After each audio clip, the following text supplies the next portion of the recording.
નમસ્કાર.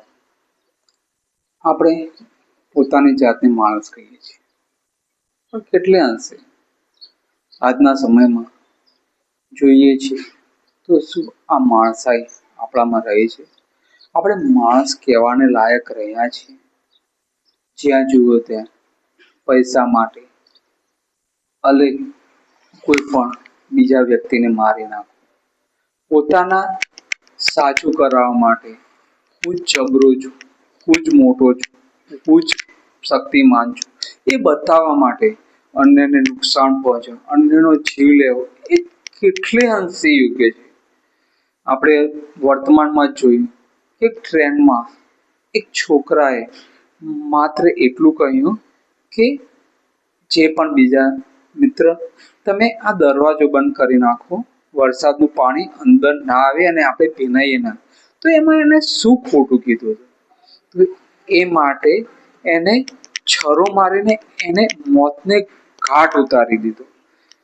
આ વસ્તુ આપણને શું શીખવે છે?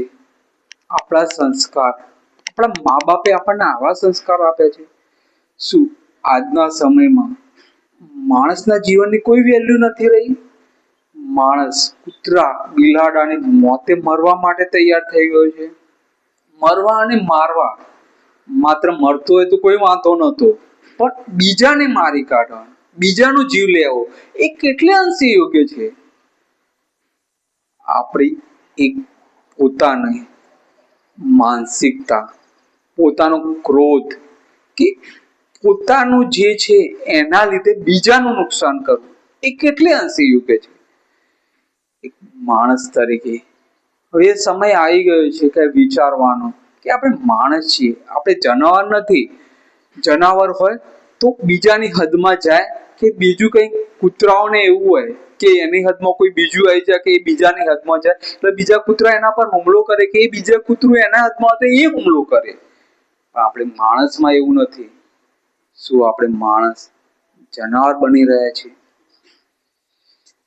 પૈસા માટે, પોતાના મોભા માટે, પોતાના વગ માટે આવું કરવું કેટલે અંશે યોગ્ય છે?